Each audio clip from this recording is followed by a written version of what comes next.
Hello everyone and welcome. My name is Barbara Cochran. I'm the director of the DeTournier Center for Healthy Aging here in the School of Nursing. And today I'm representing the Northwest Geriatric Education Center, which is sponsoring this series of lectures on geriatric health care. I do want to remind you that you can sign up for continuing education contact hours online, and your site coordinators should have information about how to do so. Also, although I'm a little bit behind, these lectures will be posted on our Northwest GEC website. That's nwgec.org, and you can view them or tell your colleagues about them. They can view them for free, just registering so that we can count numbers for our funding agency. Today I'm very pleased to have Susan McCurry come back and visit us again. She is a research professor of psychosocial and community health in the UW School of Nursing with 23 years experience developing and conducting randomized controlled trials of non-pharmacological interventions for older adults with cognitive impairment, including sleep disturbances. Currently, she's co-principal investigator on an NIH-funded R01 level grant that's testing the efficacy of cognitive behavioral treatments for insomnia in older adults with osteoarthritis pain.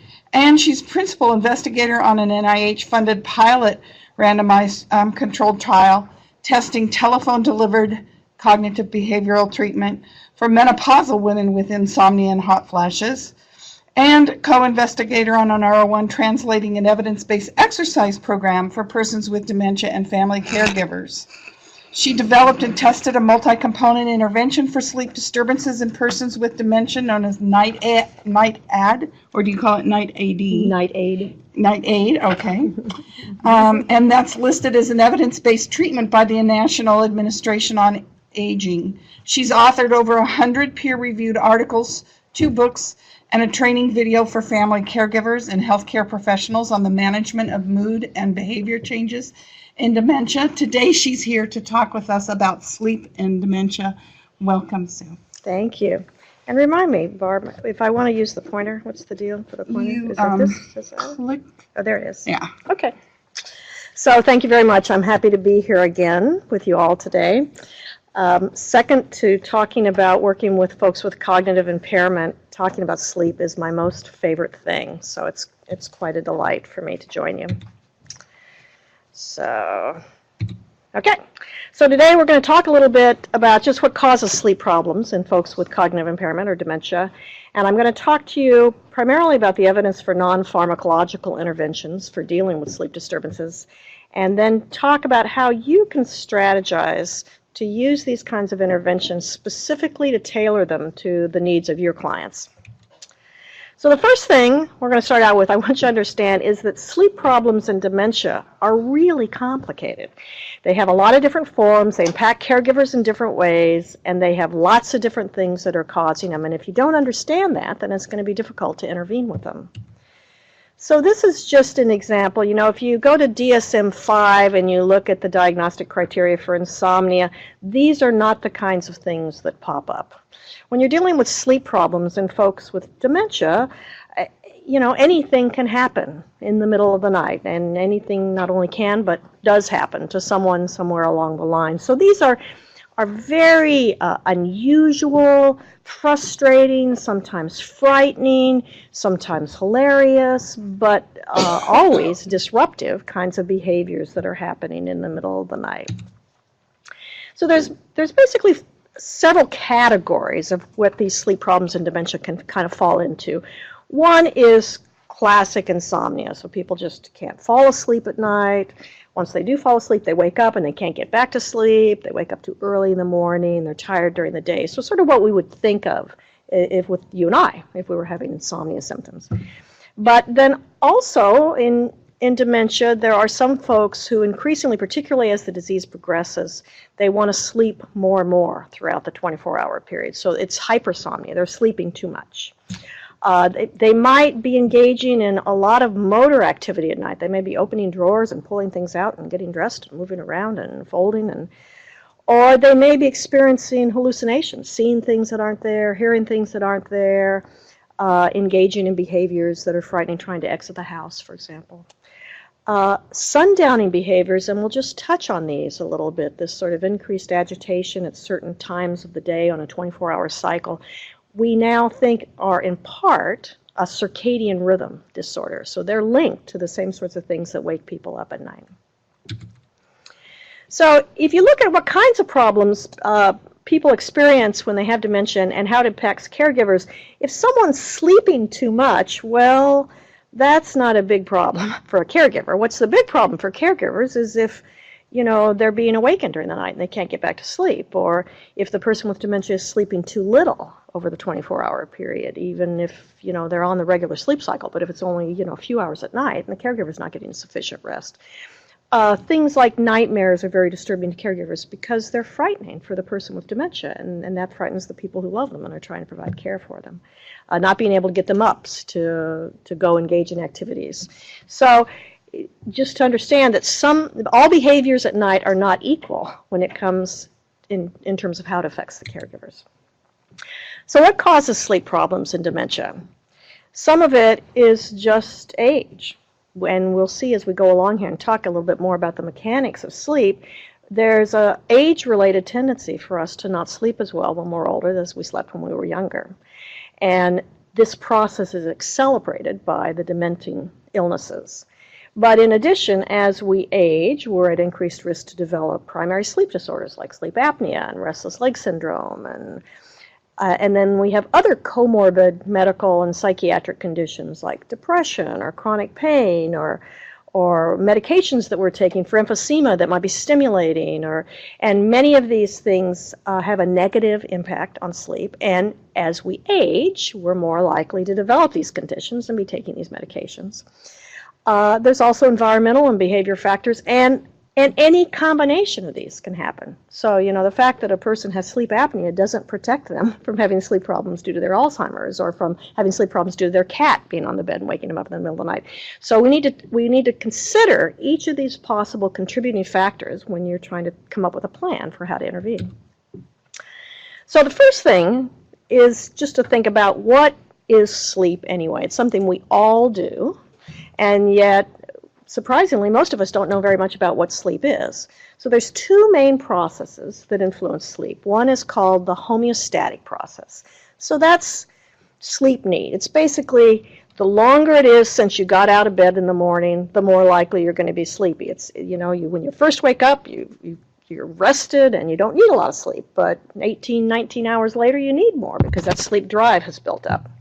And then the second factor that regulates sleep is our circadian cycle, our biological clock, and the propensity to sleep, the desire to sleep varies over the 24-hour period depending upon how our circadian clock is operating, and that's a function of body temperature, of melatonin levels, of activity, and so these two things work together to influence how well we sleep at night. In addition, when we go to sleep at night, we go through multiple stages of sleep. And we cycle through all of them several times a night. So you start out, you're awake, and you kind of go into real light sleep. You may not even feel like you're asleep. And then down into deeper sleep. And after you go through this deep sleep, then you dream. And then you're going to cycle back up again to light sleep, lighter stages of sleep, deep sleep, dreaming. People who say they never dream at night, it's not true. They just don't remember their dreams at night. We all go through all these cycles every night. So this is what sleep looks like in a typical young person.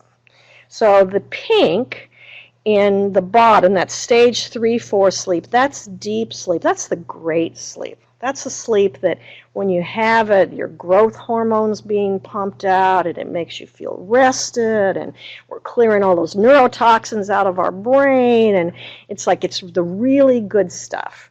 And you can see in this sample here, the person starts out in light sleep and they kind of drop down and then they go into deep sleep and then they dream. They pop up into a little short yellow dream. And then they drop back down into deep sleep and then they dream again. And then the next few hours, they're not going into deep sleep anymore, but they are cycling through kind of lighter stages of sleep, intermediate stages of sleep and dreaming. So this is sort of typical for a young person.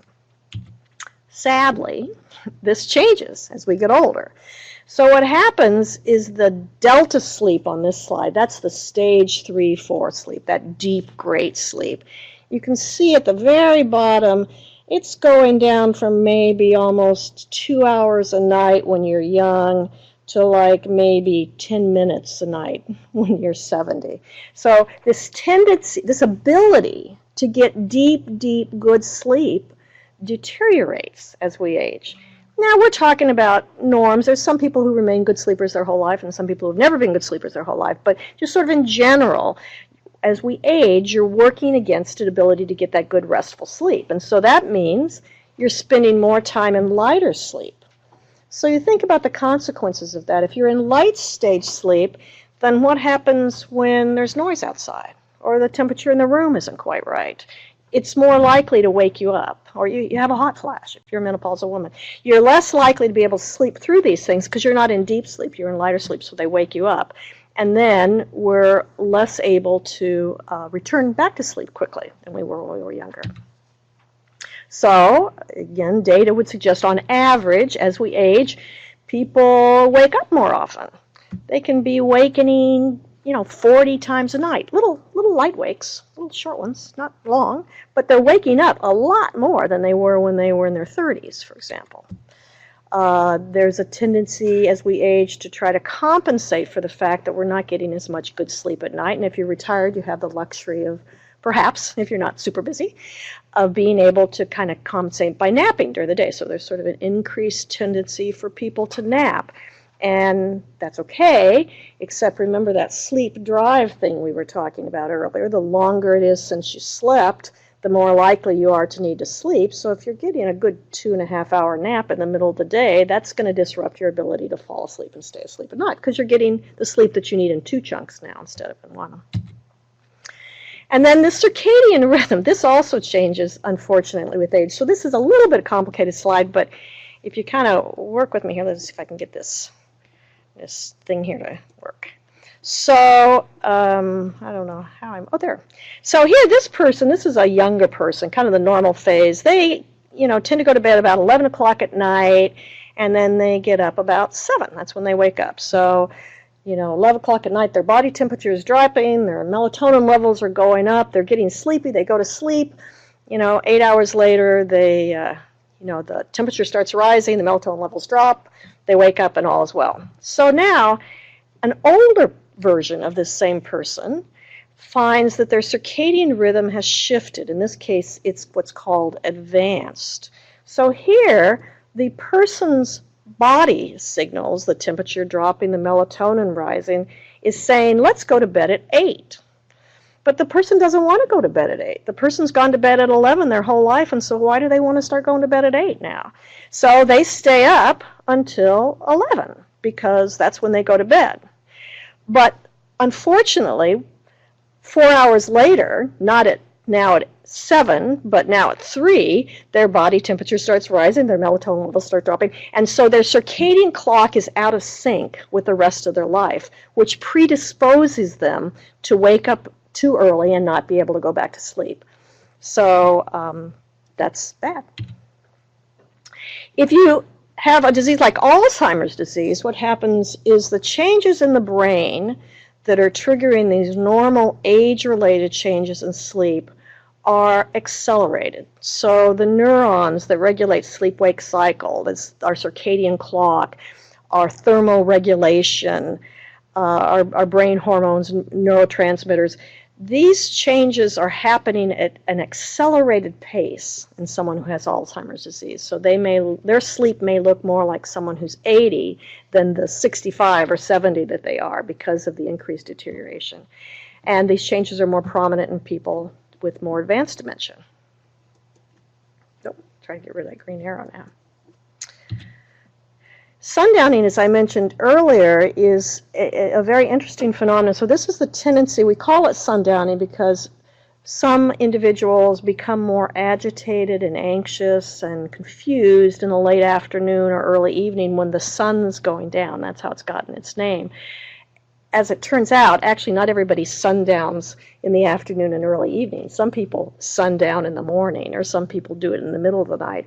But what is clear for all of these cases is it's a cyclic thing that happens to occur, often on the kind of the 24-hour period that's unique to that individual. And there's increasing evidence that it's tied to these circadian rhythm disturbances that I was talking about a minute ago that are increased as we age anyway, and now accelerated in someone who has dementia. We do know that sundowning is also worsened by fatigue. So a person who has just had a very tiring day is more likely to experience symptoms.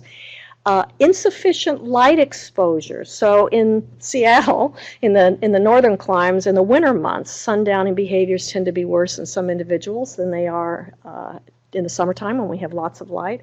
And again, that fits because, as we'll talk about a little bit later, light is the most important thing in our environment that sets our circadian clocks.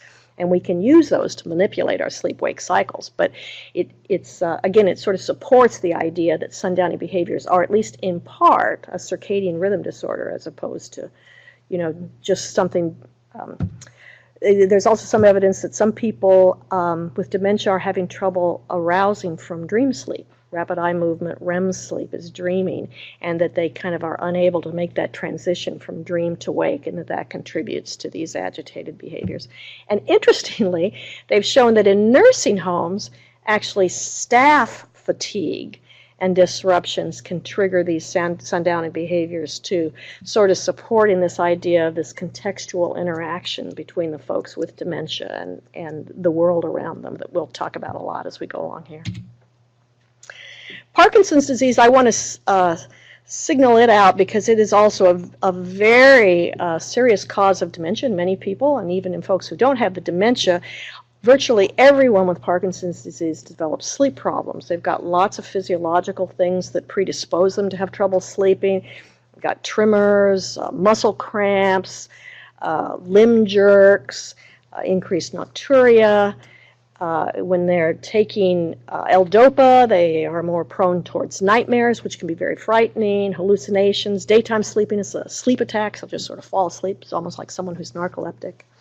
And the other diseases, synucleinopathies, however you say that are related to Parkinson's disease, so like Lewy body dementia or multiple system atrophy, these are all also associated with a primary sleep disorder called REM sleep behavior disorder, which is a very frightening condition. It's where someone, when we sleep, normally what happens, as we go into dreaming, we become paralyzed. Our whole body muscles are paralyzed with the exception of our breathing and our eyes. And in REM behavior disorder, that mechanism breaks down and people will act out their dreams. And so they can jump out of bed, they can, pummel the person who's in bed next to them, they can hurt themselves because they're acting out their dreams. Their normal mechanisms are not operating properly.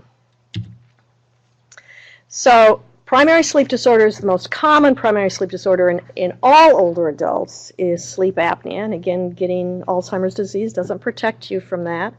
It's very prevalent in dementia. It's associated with increased agitation. So here you've got someone who is having these apneic episodes at night where they're not breathing. So they're not getting sufficient oxygen to the brain for sometimes many minutes in the course of a night. And they may also be getting like rushes of stress hormones flooding through their system, because when they can't breathe and the body kind of like shakes them awake to get them breathing again, that's going to flood with stress hormones. So sleep apnea is associated with risk factors for stroke, hypertension, diabetes. Again, stroke, diabetes, these can increase your risk for vascular causes of dementia. And it's very common for someone with Alzheimer's disease to also have vascular changes in the brain. And so it's important to try to diagnose and treat apnea. Periodic leg movement syndrome, that's where someone kind of is, they're kicking their legs, they're moving their legs around or not. Restless leg syndrome, which has been linked to low iron levels, that's where a person, they feel fine when they're moving around, but when they lay down at night, they get this kind of twitchy, itchy, creepy feeling in their legs, and they just got to move their legs. And if they move their legs, then it goes away. But when they become still again, and it's very uncomfortable. It's a very disturbing sensation. And it's actually been shown to be more linked to nocturnal agitation than either sleep apnea or restless leg, particularly in nursing home settings. And many people with cognitive impairment can't accurately report to us what's going on with them, so it can be hard to figure out that this is what's triggering the behavior. And then we talked about the REM sleep behavior disorder a minute ago, which is more common in men and people with Parkinson's or Parkinsonian-like diseases. So here's something that's interesting. It turns out people with Alzheimer's disease and kind of in the mild to moderate severity range can use CPAP machines. And in fact, they can use them with as much adherence reliability as the rest of us who are just stubborn and don't like them and so just refuse to use them properly. So, and when you use the CPAP machine, to the extent some of your cognitive problems are being exacerbated by this deoxygenation at night, you can actually see improvements in not only person with dementia and caregiver sleep, but also in cognitive function. I've, in my clinical work, seen it happen where someone came to me and we thought this individual had dementia, and they were diagnosed with apnea and were put on a CPAP machine and they cleared up. Now that's an extreme example, it doesn't happen very often, but it can make a huge difference in terms of cognitive function. It also can reduce daytime sleepiness, and if you're not sleepy during the day, then you're less likely to be napping, so you're less likely to be, taking away from the sleep drive that you need so that you can stay on and, sleep at night, awake during the day cycle.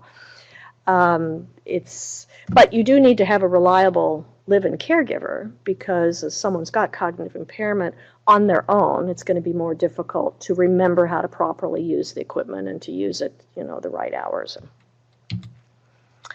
Other medical causes of insomnia, and again, if you think, most people with dementia are getting older, and so as we get older, we're more vulnerable, more likely to develop many of these kind of chronic health conditions. So it might be osteoarthritic pain, malignancies, dental problems, a whole host of organ system failure conditions can disrupt sleep, hormonal changes, psychiatric conditions. We've known for a long time that symptoms of depression and anxiety include not being able to sleep at night. Certainly people who are consuming excess amounts of alcohol or stimulating drugs. Alcohol is a great thing to put you to sleep at night. Unfortunately, a couple of hours later, as it starts to burn out of your system and you rebound, it wakes you up. And so it's not a good sleep aid, although some people use it over the counter that way. They've shown in nursing home studies that insomnia, if you look at people not sleeping, you look at hypnotic medication use to try to improve sleep, falls and hip fractures, that actually not sleeping is a greater risk factor for falls and injury than sedative hypnotic use, which is sort of counterintuitive. We don't think of that. We think of these sedatives as being the big risk factor, but in the big studies, actually, it's the inability to sleep, which of course leads to sedative hypnotic use in many cases, is a risk factor for falls. Lots and lots of medications that are on this list are meds that older adults are more likely to be taking for conditions that they have comorbid with their Alzheimer's disease or cognitive impairments. So you want to always, when you're thinking about what's causing sleep problems in someone, consider all these medical possible comorbid factors. Are they being treated? Are they being addressed? Are they even being considered? Are you looking at environmental behavior factors? One of my earliest cases when I started working clinically here in Seattle was a woman who wasn't sleeping, and I went out to the house to do a home visit, and I could see here was her bed, and right in front of her was this lovely window that looked out over a hill with a highway that was coming down around the corner. And you could just imagine every night the cars coming down that highway, their headlights were just like shining right into the window. And when the family realized kind of the connection and started closing the curtains at night, she wasn't waking up so much. It seems so obvious, but often these environmental things we don't think about. Pets. They've done, the National Sleep Association has done studies of how many of us, not just older people or people with dementia, but young people are not sleeping because of their cats and dogs. We love our cat. I know I would sleep better if I threw my cats in the basement every night, but I don't do it. And so you need to think about television. or all kinds of screens. Television screens are putting out blue light, which has a stimulating effect on the parts of the brain that control sleep. So the absolute worst thing to do when you can't sleep at night is to like turn on your laptop and sit there in bed and like surf the web until you're ready to go back to sleep again. In fact, what you're doing is you're stimulating yourself to stay awake, and you're contributing to a disruption of the circadian rhythm that we want to be stabilized. Some people say, well, I can't go to sleep unless the TV's on, and once the TV's on, then I fall asleep and I don't even hear it. But it's not true. You don't hear it. Your brain hears it. Just like your brain knows when you're lying in bed and you get too close to the edge, it's going to protect you from falling out of the bed because it's paying attention to what's going on. Well, it's paying attention to what's on TV while you're trying to sleep too. So you want to consider all these environmental factors. Roommate or caregiver behaviors. I had one client who we figured out what was waking up the person with dementia at night was his wife, who was the caregiver, snoring. We actually set up like a little tape recorder and, recorded it at night, and we figured out that it was the caregivers. And when they moved into separate rooms, not so the caregiver could get away from him, but so he could get a good night's sleep away from the caregiver who was waking him up at night. Then he got a better night's sleep. This is just a little summary slide from some data that we collected that says, a lot of people in the community who have Alzheimer's disease aren't following some of these good basic sleep practices. So maybe half of them have lights on in the sleeping area at night, ostensibly for safety. And we do want a person to have enough light that if they get out of bed and they want to go to the bathroom, that they can find their way and they're not going to fall. But on the other hand, you don't want them turning on the overhead light when they walk in the bathroom, or you don't want to have TV on in the bed, or if the grandchildren are coming in and leaping up on the bed when daughter comes home from her shift job, that, all of these things can contribute to sleep problems. So, before implementing any pharmacological intervention for sleep in dementia, we really need to at least try to rule out and treat possible physical and environmental causes. So, in terms of once you've done that, looking at what are the evidence-based treatment options that are out there. And the main ones that are non-pharmacological include light therapy, exercise, and cognitive behavioral therapy for insomnia strategies. So light therapy in dementia, I mentioned earlier that light therapy is the main synchronizer of circadian systems, including sleep and activity. A lot of our seniors don't get very much light. They're not outside during the day. They're in their houses with the curtains pulled. They're using, the old bulbs instead of the new fluorescent ones that seem bright, but in fact the amount of light that they're getting that has a stimulating effect on the circadian rhythm is very, very low. So the way the principles of light therapy work is you increase your daytime light exposure and you decrease light exposure at night. And then you try to keep a consistent light-dark sleep-wake cycle. And that's sort of just the way we evolved, right? I mean, we used to, when we were living on the plains all together in caves, and when it got dark, then we'd go to bed, and when it got light, we'd get up. And that's kind of the way our bodies are set up. And to the extent that we can maintain that in a world where light is available to us 24 hours a day in great abundance, it can be challenging, but it can really help. Bright light therapy has been shown in studies. They've done a lot of research in nursing homes with bright light therapy. They've shown that it can improve sleep, can reduce napping, decrease depression and agitation. The problem with bright light therapy is compliance. In the original nursing home studies, what they did is they put people in a jerry chair, strapped into a jerry chair, and they sat them in front of a light box for like an hour. And then the nurse kind of was sitting there supervising, making sure, everything was okay. Well, clearly that's a cost-ineffective and, one might say, inhumane way to deliver light therapy. So they've experimented over the years with lots of different alternatives. Ceiling-mounted high-intensity lights, which are in day room areas where residents spend a lot of time. So they're not getting as an intense a dose as sitting in front of a light box, but because of the hours that they're in that setting, they're still getting a lot of light during the day. There are dawn-dusk simulators that have been used, so kind of getting sunrise to start off in a person's bedroom in the morning and sunset when they're getting ready to go to bed at night. Visors have been experimented with little lights that are on your ball cap. Or increasing ambient light inside the home, but simply by opening curtains and moving the favorite reading chair or over to the window where the light's going to shine in. But there are things about bright light therapy. One is that some people with dementia really, really hate having a bright light shining at them. The way these light boxes work is you don't look straight at the light box. You have about a 45-degree angle from where you're sitting, and you ostensibly are, eating or watching TV or going through, cards with the caregiver. But for some folks with dementia, it's just this force that's out there. They can't help looking at it, and they dislike it, and it's too bright, and it's disturbing to them, and it can actually increase agitation instead of make it better. Light has a very energizing effect at night, so you don't want to use it immediately before bedtime. When I was writing my first book, I had one of my light boxes that I set up, and it was great. It would keep me awake. But I had to turn it off like 30 minutes before I wanted to go to bed because I needed that time to sort of wind down before I'd be sort of less stimulated. The sleep benefits of bright light decay almost as soon as you stop using it.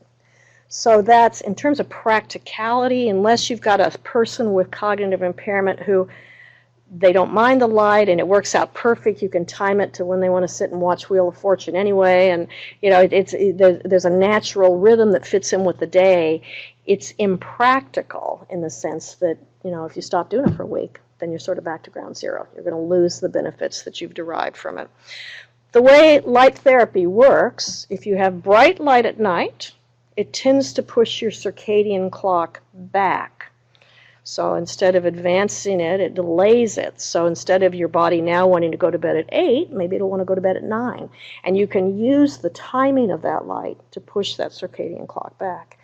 Similarly, bright light in the morning can advance it. So if you've got someone who doesn't want to go to bed until 1, 2 o'clock in the morning, by having bright light in the morning, it tends to shift their circadian clock back to earlier in the evening so that their tendency to go to sleep is earlier in the evening. The kind of light boxes that I've used in my research are big. They were big, which was great because they were very stable. They weren't likely to fall over and injure anybody. But their bigness also means if you're in a little tiny apartment, they can take up a lot of room. A big box also has the advantage that a person can kind of move around and they don't have to be sitting perfectly still for 30 minutes or 40 minutes, and they can still get the benefits of the light. Smaller lights are much easier, but the range that you have to get the angle and dose correct it's harder to titrate. Sleep and activity. So chronic inactivity and bed rest has a terrible impact on sleep and our circadian rhythms. And there have been numerous studies that have shown in long-term care settings that if you increase daily physical activity and structured social activities on a schedule, that'll improve sleep. By increasing physical activity, you're also doing other benefits, right? You're going to increase body strengths. You're going to decrease risk for falls, perhaps. You could decrease risk for boredom that might lead to agitation and restless behaviors. If you go outside, you can get double benefits. You can get light during the day, and you can get the physical activity as well. And all of these can, have been associated with improved mood.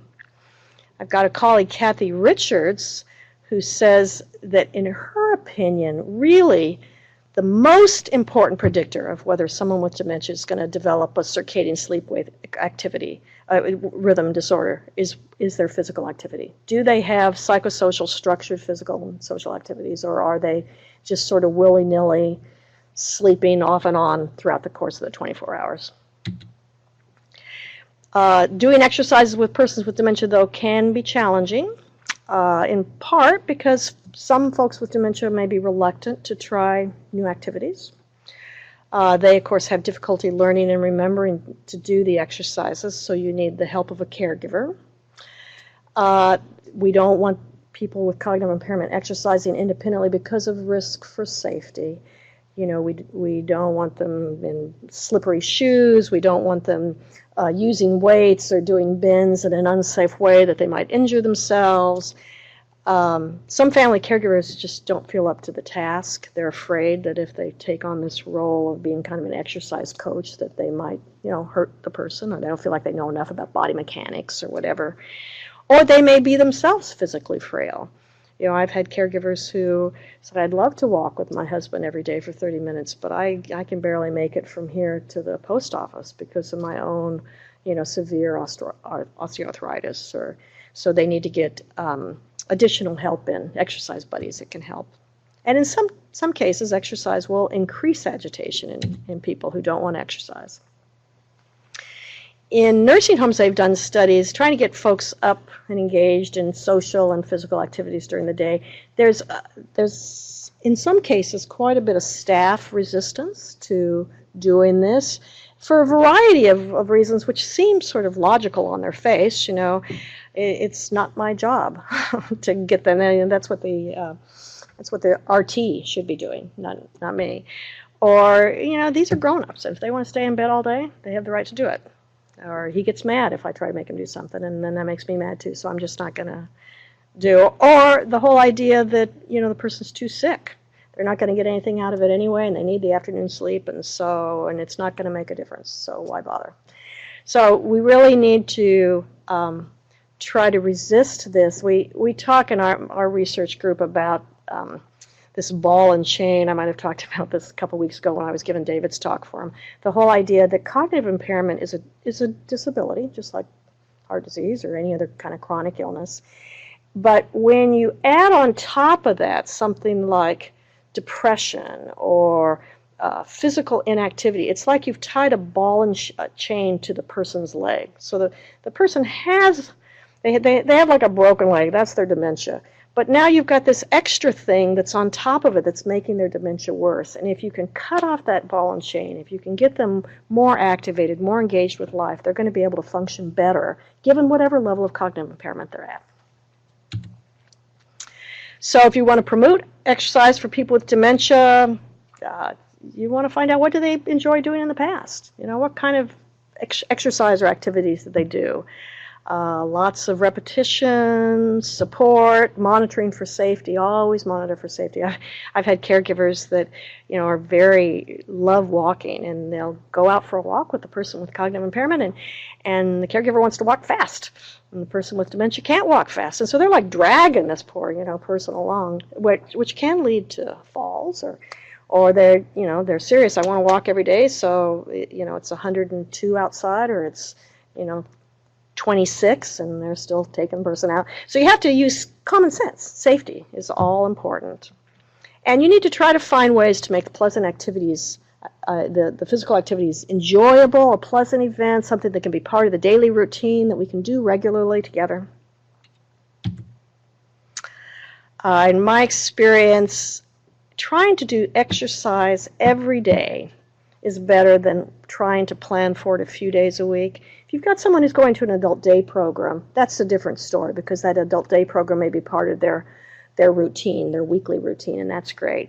But if you're going to implement a home activity program, the consistency is going to be very helpful in maintaining it. Again, safety is top priority. Caregivers aren't always able to help, so you sometimes need to bring in family members or neighbors or friends who are able to assist in kind of keeping this activity program going. And sometimes people just don't like to do anything you come up with that you suggest, including caregivers. Sometimes a person with dementia would love to walk, and the caregiver just hates to walk. I won't do it. So again, you need to understand your situation and think about ways that you can work around it. And then the CBT for insomnia components, this is a list of strategies that if you go to a sleep specialist, a behavioral sleep specialist, they are going to use some combination of these components to help you get your sleep back on track. And the thing about using these components with someone with cognitive impairment is all roads lead to the caregiver. These components are only going to work if they're things that the caregiver has control over and can monitor and intervene on. So, for example, cognitive therapy. We're not going to be trying to change someone with Alzheimer's disease dysfunctional beliefs about how much they think they should be sleeping at night. That's not going to be an effective strategy. But what we may be able to do is find ways to restrict how much time they're spending in bed. So maybe rather than going to bed quite so early or sleeping in quite so late or napping so much during the day, we can have them engaged in other activities so that they're up more of the time rather than in bed so much of the time. So this is like sort of a classic list of sleep hygiene recommendations, the things that we would encourage not just caregivers or persons with dementia, but all of us to consider doing. And a lot of it's what we've been talking about here: exercising, maintaining a consistent bed and rising time, particularly consistent rising time. That's the most important thing. You know, sometimes you go to bed later and sometimes you go to bed earlier because of, you know, maybe it's you're going to the ball game and you don't get home till after midnight, or there's things that come up. But the morning rise time, to the extent that you're able to keep that consistent, that's going to help set that circadian clock. So that's the most important as much as possible. Encouraging daytime light exposure, keeping things dark at night, keeping bedroom a comfortable temperature, avoiding TV, talk radio in bed. So these are sort of classic sleep hygiene recommendations.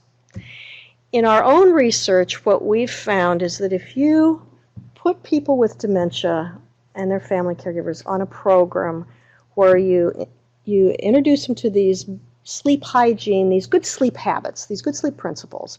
You ask them to walk every day for 30 minutes, starting out less than 30 and building up, again for safety. And you ask them to spend time in front of bright light every day and reducing light at night. We can actually see some pretty meaningful improvements in sleep. In this case, we had here a number of awakenings, people who were in the combination intervention.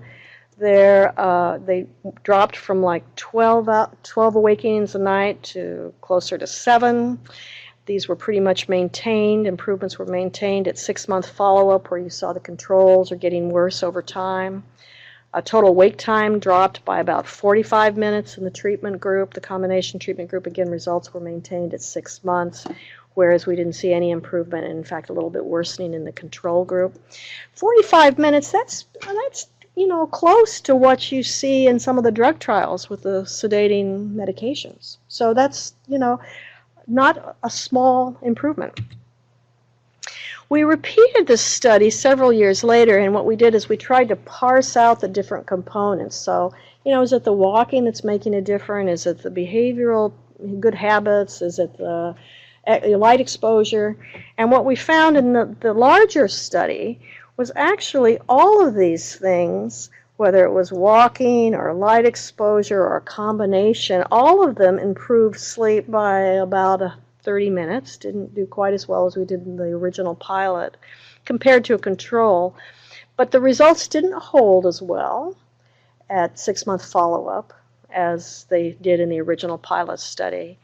And what I think is important in this study to note is, although the combination where you're asking caregivers to walk every day and you're asking them to sit someone in front of a light box and you're asking them to work on these sleep habits, you know, you got 5 more minutes of extra sleep a night for all that extra effort. But really, more is not necessarily better in the world. And when I look at the data from that particular study, what I think was part of the secret was people's preferences. Some people really liked the bright lights. Some people didn't. Some people really liked physical activity. Some people didn't. People who liked what we were asking them to do were more likely to do it consistently and see positive benefits. And so again, individualizing interventions with people with dementia are always important, but it is so important in sleep. When you're dealing with nocturnal behaviors, you need to tailor what you're doing to the particular circumstances of the individual you're working with. Just a few thoughts about caregiver issues. We talked earlier about how these sleep interventions require caregiver oversight. And, you know, this can be burdensome for some caregivers. I've had caregivers say, okay, I've been working with you for a couple of months. My wife is now going to bed at 10 and she's getting up at 5, and that's so much better than before. But that means the time that I used to have from 7 to 10 that was mine is lost. And I'm not willing. I'd rather give up the 3 hours at night tomorrow morning and have the 3 hours of quiet to myself in the evening. So it's trade-offs, right? It's weighing what works for the caregiver, what's worth the effort. Caregiver sleep problems often exist independent of sleep problems in the person with dementia. So I got into this work working only with the caregivers, not with the folks with cognitive impairment. And if you treat caregiver sleep problems, you can improve them. But you're not necessarily going to improve the sleep of the person with dementia, and vice versa. You can improve the sleep of the person with dementia, but it doesn't necessarily mean that the caregiver sleep problems are going to go away. Because what's happening is the caregiver isn't, we think, oh, well, the caregiver is being awakened by the person I'm caring for. That's why he or she's not sleeping. But in fact, what's also happening is once the caregiver does wake up, then their mind starts spinning and they start worrying and they start thinking about what's going to happen tomorrow and how am I going to feel. And there's a whole lot of things that are going on that they need help addressing, that just getting the person with dementia to sleep for an hour more or 45 minutes more a night is not going to solve the problem in itself. You need to address both. And if the caregiver is depressed or is exhausted or sick or just really mad, these interventions, because they're effortful, are not going to be easy to maintain. So, point number 3 then is these non-pharm interventions can improve sleep in people with dementia, but they can also increase stress and burden for the caregiver, and in some cases increase agitation for the person with dementia if the person doesn't like what he or she's being asked to do. So what about medications? I am not going to talk to you much about medications today. I'm not a prescribing provider, and so anything that I do with medications is always just consultative with my colleagues. But I can tell you some of the issues that come up in working with sedating medications with this population. One is, they don't always help. Or if they do help, they stop helping. They stop working over time. In older adults with cognitive impairment, they have a lot of side effect risks, including, increased balance, confusion. Some people have paradoxical reactions. Rather than getting more sleepy and sedated, they get more agitated and wound up. They haven't been well tested in older adults with cognitive impairment, so we don't really understand the pharmacokinetics of many of these medications. Polypharmacy is always a concern because lots of these folks with dementia are taking many medications that may not be managed by a single primary care provider. Lots of people with cognitive impairment don't want to take pills, including that one that we're trying to give them at night to get them to sleep more. So to the extent that you can rely on non-pharmacological interventions, it's considered a first line of treatment. Some of what I'm going to talk about in the next few slides is an overlap for those of you who heard me talk about dementia a couple of weeks ago, but it helps to revisit it, I think. This whole idea of behavioral treatments, we can always, with a behavioral intervention, tailor it specifically to the individual that we're working with. We can address what he or she, their current situation and their needs.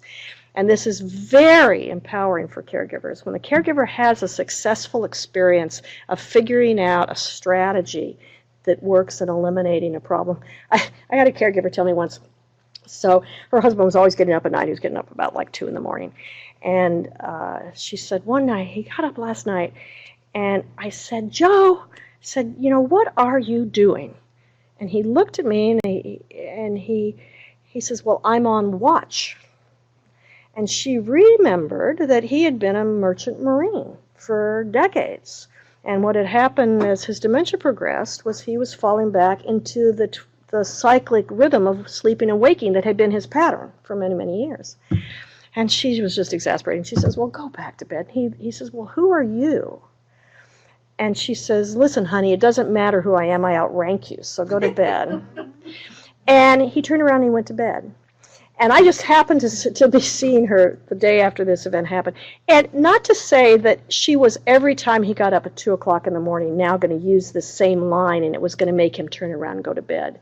But for her, this experience had done a couple things. One, it reminded her that he was not getting up at 2 a.m. at night just to irritate her. He was getting up because it made sense, given his biological history. There was a reason and a rhythm to it, and she could now try to work with that. And then the second thing is, she had this moment of humor and pleasure encounter with him in the middle of the night, instead of just being mad at him. She had a laugh about it. She felt now that she understood him and herself better. So I think these behavioral interventions really can help you see the big picture in a very powerful way. This is a slide that talks about the research that our group here in Seattle does. And on the far right here is where we've done a number of sleep studies, both in the community and in adult family homes.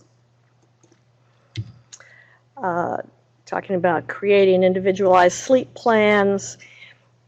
Partly it has to be realistic.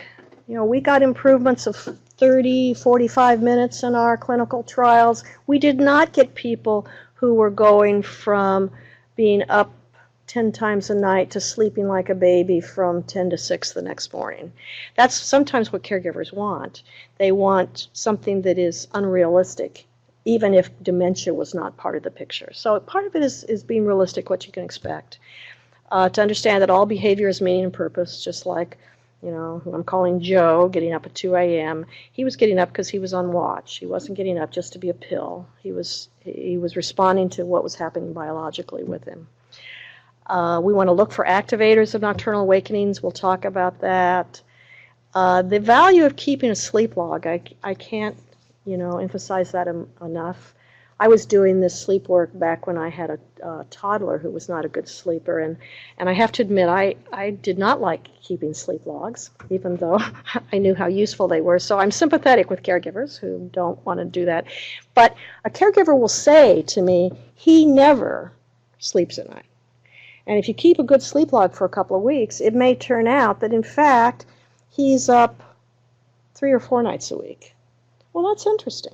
What about the other 3 or 4 nights? How come he's not up then? What's different about those nights? If it's not every night, all night, then what is it that's in your situation that's so stressful for you? When he is up, it's so upsetting. It seems like it's all night, every night. But sometimes just getting the data out there can itself be very reassuring to caregivers. All behavior has meaning, so when we're talking about behavior, when I talk about sleep disturbances or nocturnal disturbances, anything a person does with dementia in the middle of the night that's a challenge for you is a behavior. And if you can see it, you can focus on it, and I'm operating from the assumption it's not coming out of the blue. And if we want to understand it, if we can look at the context in which it occurs, why does it occur on Tuesday and not on Wednesday? What's different about Wednesday? Can we figure out something that's different and that we can manipulate?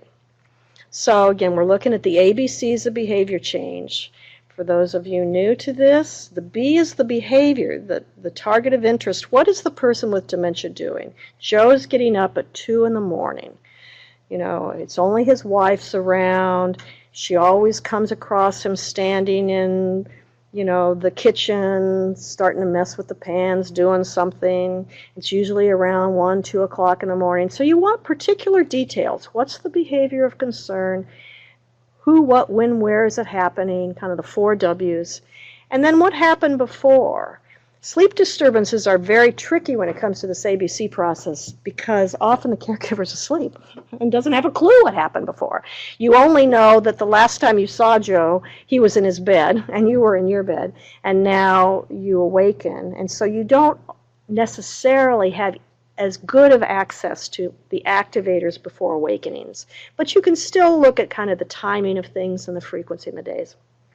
And then what happens after the behaviors? Do I fuss at him and tell him, oh, it's 2 a.m., you're driving me crazy, go back to bed? Do I yell at him and we get into a yelling match? Do I quietly redirect him? Do we make a joke? What do I do? Do I respond? And does my response make things better or worse? So the goals of the ABCs then, if you can identify an activator that really is causing someone to wake up and prevent it from, you can prevent that behavior from happening again.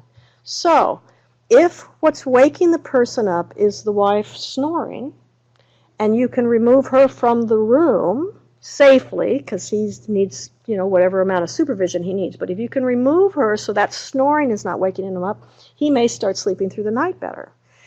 If you can not have, the Labrador on the bed wanting out at like 4 in the morning, as much as you love the Labrador, you might prevent him from waking up.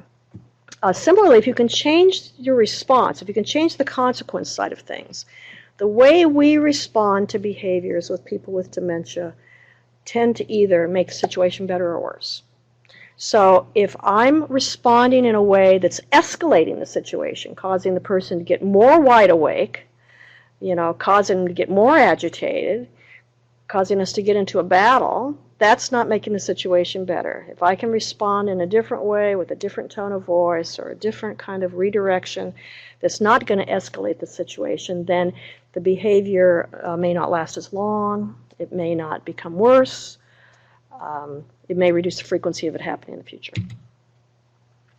But behaviors are complicated, and in the middle of the night there's all sorts of things that may be going on and we don't necessarily know what's causing them. There's multiple causes and effects of different behaviors, and if you try to fix everything at once it'll seem overwhelming. So you need to pick a place to start. Pick one behavior that you want to work on. So this is an example of how things come to me. Someone says to me, my mom doesn't sleep at night. Well, that's not very informative for me. I need to know more. When we're talking about someone with dementia, what does that mean, your mom doesn't sleep at night? So then they give me the whole story. Well, what she does is she gets up at night, it's around 3 or 4, and she gets dressed, and then she starts doing stuff. It often involves like leaving the house, or she goes into the bathroom before she gets dressed and she takes her dirty undergarments and she leaves them in the toilet bowl, or there's a fish tank right outside the bathroom and she puts them in the fish tank, or and then she tries to leave, and the daughter gets her and tells her to go back to bed, and she gets mad being bossed around, and they get into an argument. So this is a whole more complicated and informative story than my mom doesn't sleep at night. And there's lots of useful pieces here, because you can figure out, well, what's the piece that you really want to work on? I mean, are you concerned about her getting up? Are you concerned about her leaving the house when she gets up? Are you concerned about the poor fish, with the undergarments in the fish tank? What is the particular behavior you want to work on? There's a lot of things here, and you can pick any one, and no one is right. That's the beauty of this approach, is you can start anywhere. And it may be that working on one piece of this puzzle will cause many of these pieces to fall into line and things go smoothly. But even if it doesn't, even if it only fixes that one piece, you can't work on everything. It's too big. It's too hard. So you want to observe the 4 W's. Again, what exactly is doing?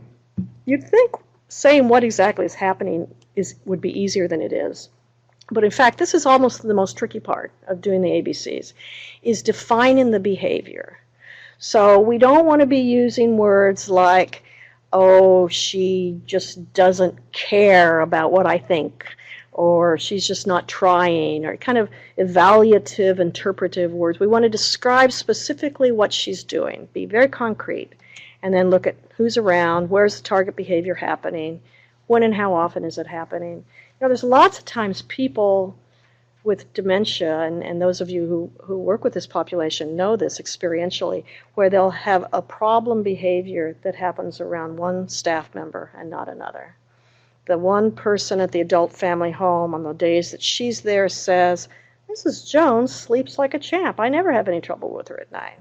And then the alternating 4 days when it's a different caregiver, Mrs. Jones is up all night. She drives me crazy. She's bothering all the residents. Well, again, that's interesting, isn't it? Why is it always happening with one person and not happening with the other? Is it a difference in how they're reporting, or is it a difference in the way that the 2 caregivers are somehow, dealing with her in that situation? This is just a sample sleep log. Simpler is better. You know, the more complicated you ask caregivers to fill things out, whether they're family caregivers or staff, the less likely you're going to be able to get them to keep it. But you want to at least keep a diary for a week or two. You know, just a night or two won't give you enough information. You need to start seeing some patterns, because patterns are where it's at. You know, why does it not happen on some days? Why does it only happen around certain people? Does it have a cycle? I've seen people with dementia who, you know, their sleep is fine for like 4 or 5 days, and then they completely fall apart for 2 days, and then it's fine for another 4 or 5. It's sort of like their circadian rhythm is free running, and they kind of go through it. And the caregiver who sees this pattern says, well, I know I'm going to have a couple bad nights coming up, but I know I can more or less count on a few good ones. And again, there's some relief in that information and that knowledge. You want to think about what are possible activators for sleep problems and dementia. We've talked before about you want to look at medical activators, all those things we described earlier, the medications, the chronic illnesses, the primary sleep disorders. You know, are there interpersonal things, the way I'm communicating with folks? Is there things in the environment, historical factors? So these are just some examples of with sleep problems in people with dementia. You know, someone who's always had problems sleeping, who's never been a good sleeper from the time they were young, is not likely to become a good sleeper when they're demented. It's possible, but it's, you know, it's less likely.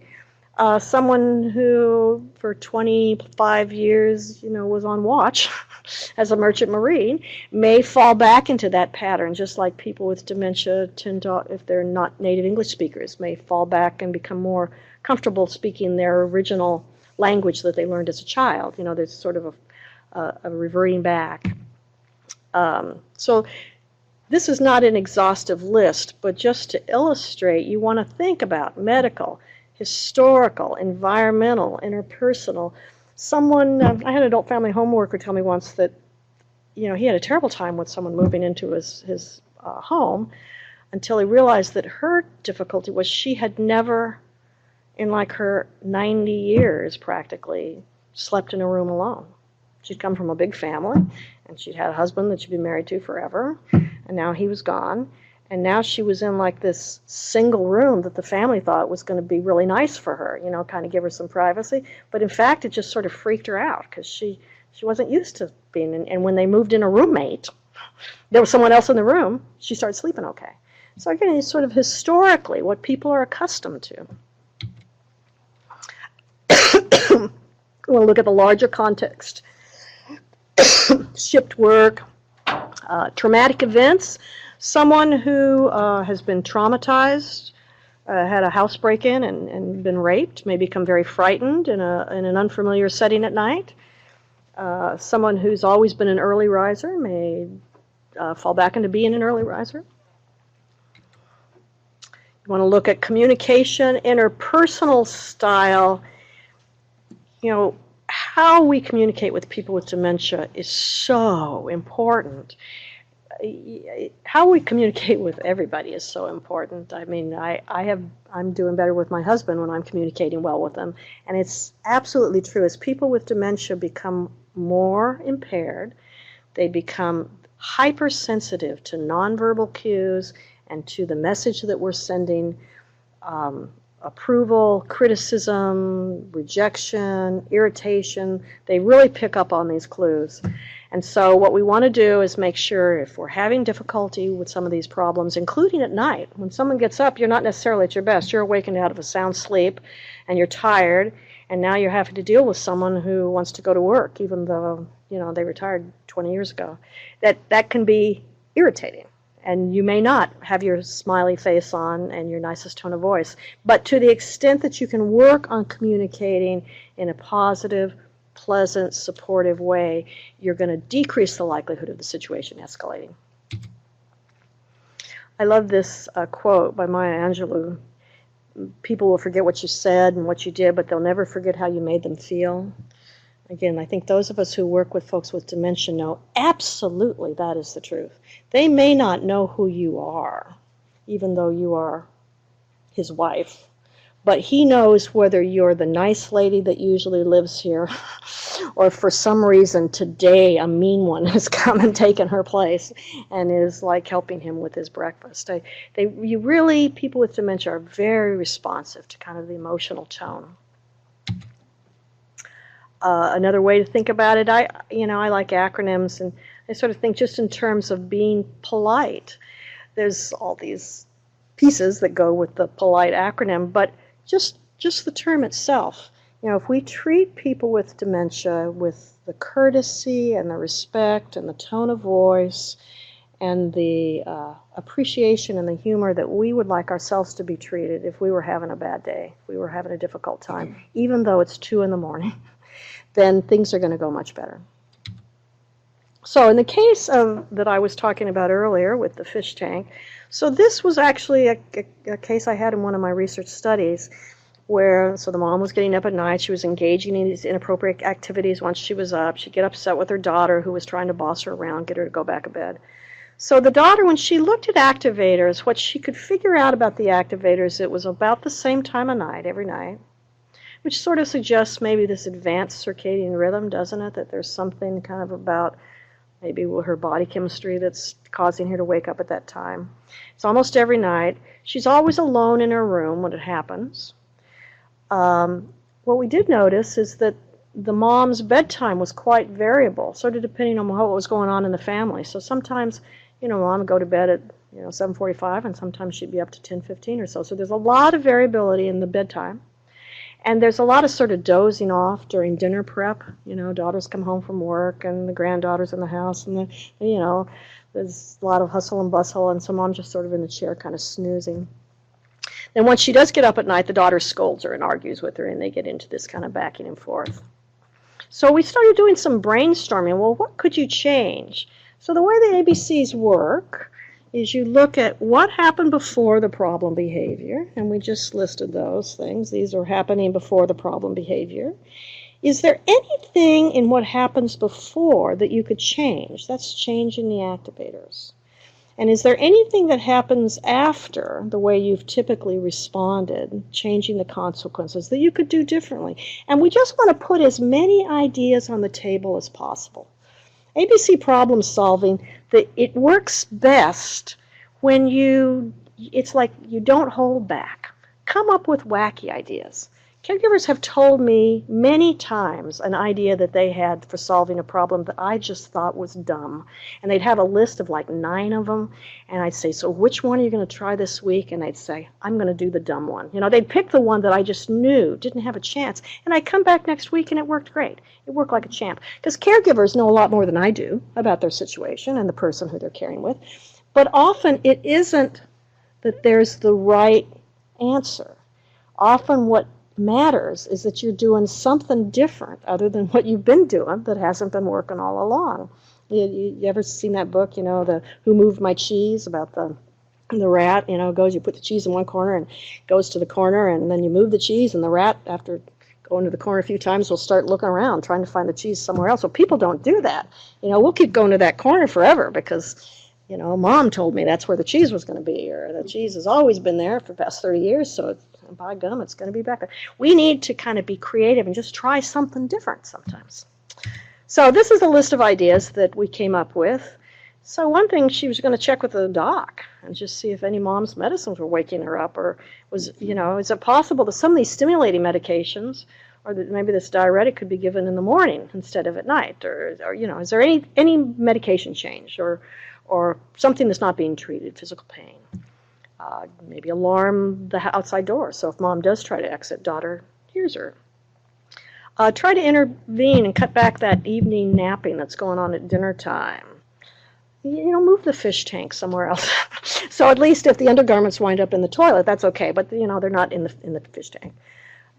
Give her a snack, try adult incontinence undergarments, have a consistent bedtime. Remember, there's a lot of flexibility in that bedtime, everywhere from 7:45 to 10:15. Increasing daytime physical and social activity.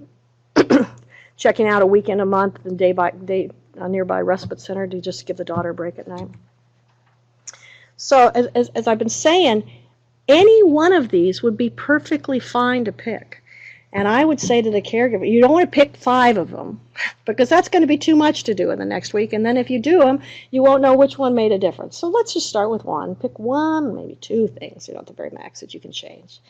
But it doesn't matter which one you change, where you start. So what the daughter did was she set a consistent bedtime. And that meant she had to engage Mom in some activities between dinner and bedtime, as opposed to letting her just go to bed or at 7:45 now.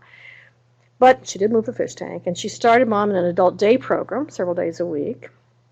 And she put a child monitor in Mom's room. Now, notice this wasn't on the original list of ideas, but that happens all the time. You come up with a list of brainstormed ideas, and then something occurs to you 2 days later that, the caregiver, tries it instead, and it's a perfectly good idea. That's fine. And then when daughter did hear Mom, as soon as she heard Mom go to the bathroom, the daughter would get up and would redirect her back to bed, as opposed to waiting until Mom got dressed and halfway out the door before she intervened. Daughter had been sort of snoozing, hoping Mom would just go back to bed. And so now she'd get up and she'd stop using that scolding tone. So in this case, we had wrist actigraphs we put on people monitoring how much activity that turned into an algorithm for sleep-wake. And daughter, the mom's sleep increased from about 6.5 hours a night at baseline to almost 7.5 hours. The number of awakenings greatly dropped from 8 to 1 at a post-treatment. So daughter was delighted at this improvement. So points to remember, again, sleep interventions have to be individualized to each situation. If you improve sleep, you can improve other psychosocial variables like mood, relationship quality. As you can imagine, the case I just presented, the daughter and Mom were getting along a lot better at the end of this 2-month period than they had when I first met them, because the daughter was better rested and my Mom was better rested. And so this summarizes the ABC problem-solving process. Real-life lessons. It's really important to develop plans that fit your unique situation and that can evolve over time. Any intervention will work better if it's enjoyable and part of a daily routine. So if you have the best plan in the world, but it's just impossible for the caregiver to do it, then it's no good. Plans have to be practical, and you have to be able to think on your feet, because you solve one problem, and next month or next week or tomorrow, a new problem's going to crop up, and you're going to go through this process all over again. And so there needs to be a lightness, kind of a flexibility and a sense of humor, and a willingness to try things different. So the best way to do that is to get lots of ideas and to get other people involved.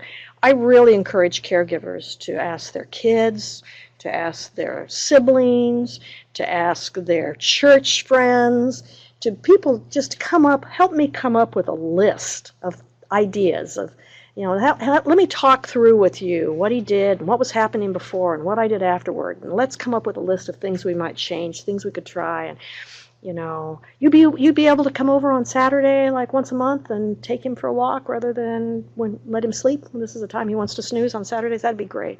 So to get lots of ideas. We have not found that these behavioral sleep interventions don't work with people, even with severe dementia.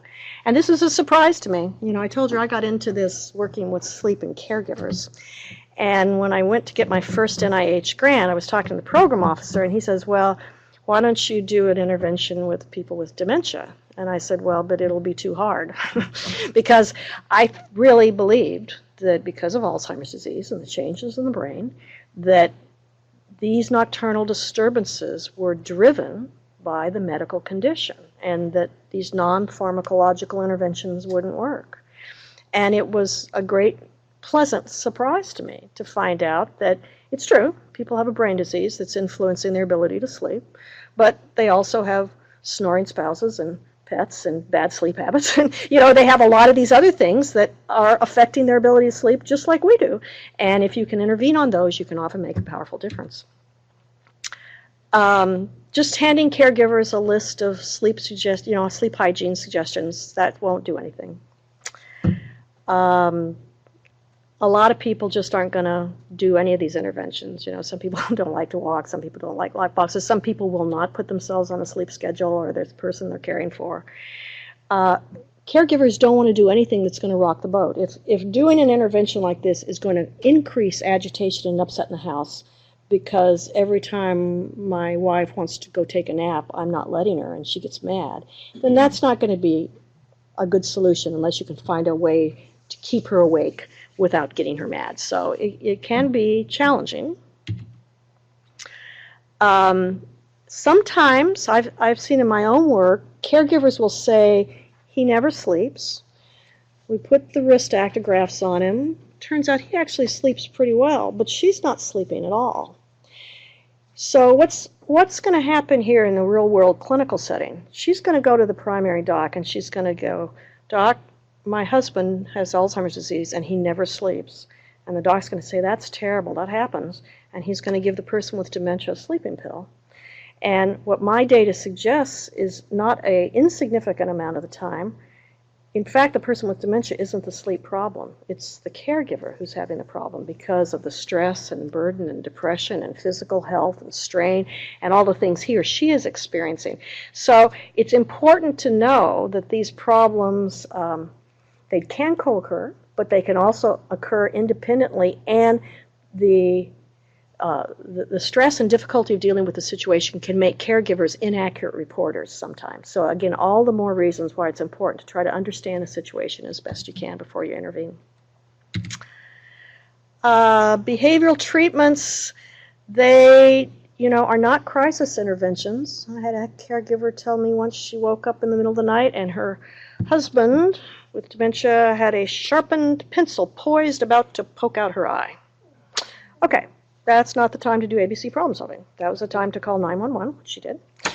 And they're not a magic bullet for all people. Again, if you've got a caregiver who is really burnt out, asking them to be this kind of creative problem solver, particularly to deal with situations that are happening in the middle of the night when I'm exhausted, can be just too much for some people. Some of these treatments may not be reimbursable. You've got to get someone in who's going to teach a caregiver. Like I said, you can't just hand them a book and say, do this, and voila, they're going to be able to figure it out on their own, because it's tricky. It seems so simple, this ABC stuff. It seems like, oh, this is a piece of cake. But really, when you're in a situation and you're trying to think what happened before and how am I responding and how am I maybe making the situation better or worse, we want the person with dementia to stop doing what they're doing. We don't necessarily want to change ourselves, how we're responding to the situation. So they take time to implement. These are just some reviews that if you're interested in more about sleep problems and dementia. And that's just my group. So I think I'm about right on time for questions.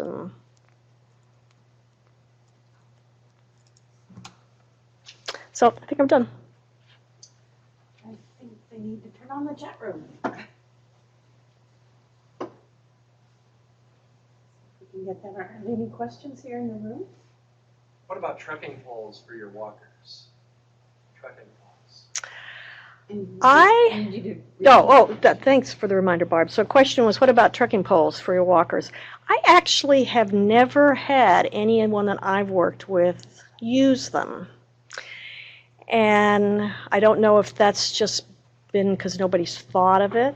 I would imagine for some people with dementia, just sort of the motor manipulation of it would be confusing. But if you've got people that have used them in the past and are familiar with it, or even if not, I can see they can certainly be very helpful in terms of stability, and so I think that's a good idea. I just don't have any experience with it. I work at a community on Mercer Island. I should have gotten some money from the trekking pole companies because we've got half the people going. And they're burning more calories and they've got better upright posture and they're more comfortable. Oh, that's great. I know my husband has a set of poles because he has bad knees when we hike, and it's made all the difference in his being able to kind of go up and down the hills. So they're great. Yeah. You mentioned the shift in the circadian rhythm. Uh-huh. Is there a way to formally diagnose it? I mean, how do you know what someone's circadian rhythm is and if it is shifting to know when they start running into problems. So the question is, when you have a circadian rhythm shift, can you actually diagnose that in some medical way? There's a couple things you can do. One is you can, through a sleep diary, you can look and see how their sleep changes over a couple of weeks. So I gave you the example of someone who seems like they're free running. That's an actual condition that can happen in some of these folks where their bedtime gets later and later and later and later and later and later and later, and then they kind of, restart again. It's like, so sometimes a diary can help you. You can monitor body temperature and melatonin levels, and that can be invasive.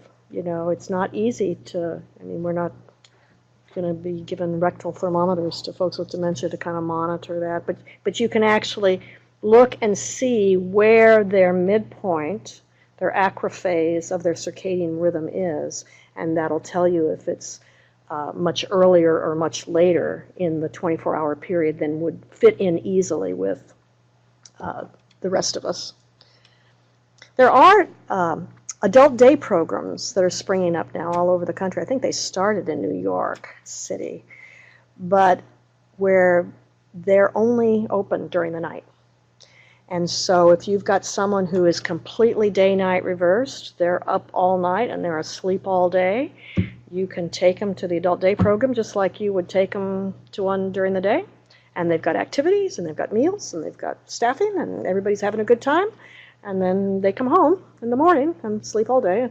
And so for people who have access to that resource and can afford it in some situations, just like there are some skilled nursing facilities who put no restrictions on the sleeping schedule of their residents. They let them up when they want to be up and sleep when they want to sleep. And so rather than trying to squeeze them into the schedule like we're talking about doing here to accommodate a family caregiver, they just sort of go with it, whatever. What do you think of the idea that people with dementia need to go through 2 REM cycles per night? I don't, so is the question, do I think that that's true? Or, I'm not sure. People with dementia, when you take them into a sleep lab and you hook them up with a polysomnography machine, you can see the decreased slow wave sleep, the decreased deep sleep. You can see the increased number of awakenings. You can see the increased amount of time in shorter wave sleep, light sleep. There's a tendency for dream activity to happen earlier in the evening as opposed to later in the second half of the night when, in a normal younger person it would be. I don't know that I've ever heard them saying, well, a person with dementia has to have a certain number of REM cycles a night. Or we do know that if you're deprived of REM sleep, so they've done this in sleep labs with like younger people, every time you start to dream, they wake you up. If you're deprived of REM sleep for a period of time, you will become psychotic. You need to dream. So presumably people with dementia need to dream too, but I don't know that that's tied to a particular number. Here, I think we had a question here in the room too. I just had a couple questions actually. Was my understanding that if you disrupt your circadian rhythm, you can cause dementia? Is that linked? So the question is, if you disrupt your circadian rhythm, can you cause dementia? And I don't think that's true. I think people with dementia often have disrupted circadian rhythms, but a lot of us have disrupted circadian rhythms. A lot of us who are older have this phase advanced problem. A lot of people have sort of conditioned themselves to be on different sleep-wake schedules than the rest of the world. So I don't think that's true. I think there may be a link in certain kinds of dementia with certain kinds of circadian rhythm disorders, but I don't think, I think it's more of a correlative link as opposed to a causal. I also heard that, or I went to a class and was told that you can counteract the effects of the blue, I don't know if they're blue, but these are blue lights from screens, whether phones or TVs or computers, by wearing amber sunglasses.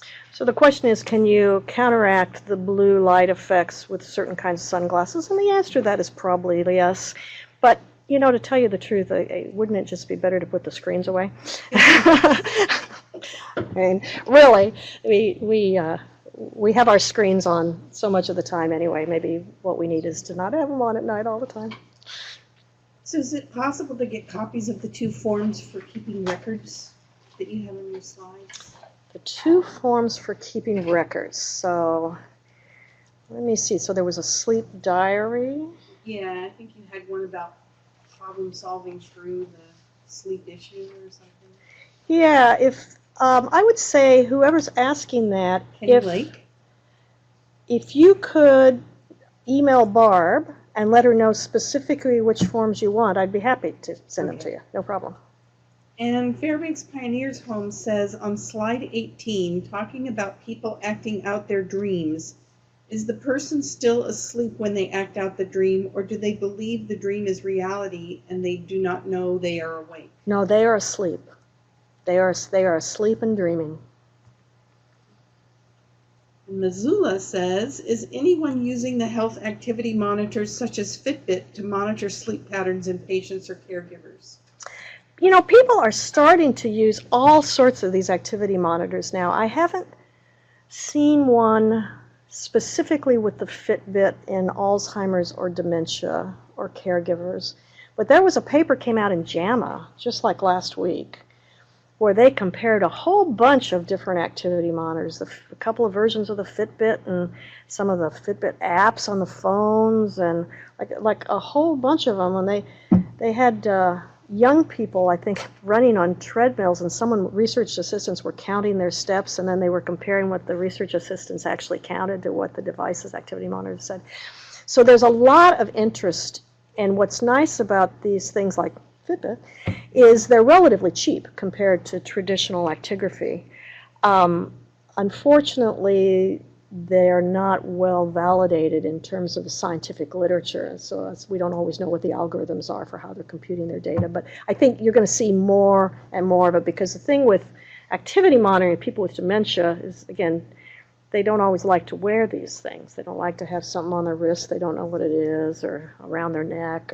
So the more we can come up with inexpensive, accurate ways to monitor movement and activity, including at night, the more people are going to be interested in it. Is there an ideal time for a nap that will be refreshing but not keep someone awake? Yes. The ideal time for a nap, in terms of it not disrupting your sleep, is to nap early in the afternoon. So say preferably right after lunch, go take a nap. Preferably don't exceed 30 to 45 minutes. You don't want to be napping at dinner time. You don't want it to be extending into a couple of hours. That said, there is a body of literature that says for older adults in general, there are some people who fall into a napping schedule where they might nap for a couple of hours in the afternoon. And maybe it is taking away from the 8 hours they need at night, but that's okay. They just sleep 6 instead of 8 at night. So they have basically gone into a bimodal sleep distribution, and it works great for them. So, you know, the recommendations in a talk like this are for people where the sleep patterns of the two people living together are out of sync with one another, and it's just not working. You know, napping isn't bad in itself. It's just it decreases your risk for your ability to be able to get all your sleep in a consolidated single period during the night.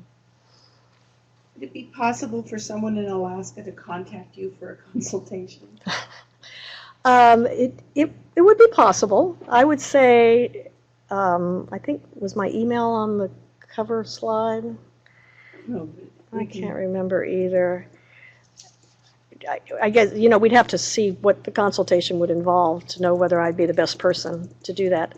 But certainly I can always be contacted, and I'd be happy to chat with whoever about. I think your email is listed on I'm sure there's a way to go back to slide 1 without doing it one slide at a time here. Sorry, but I don't seem to know how to do that. Well, we'll get that handled. Nope, No, it's not. So my email is just my first initial and last name, S. McCurry. So SMCCURRY @uw.edu. And you can follow up with Barb if you need that again. In Alaska, with the change of light and dark at different times of the year, where can sundowning change with the change in light and darkness?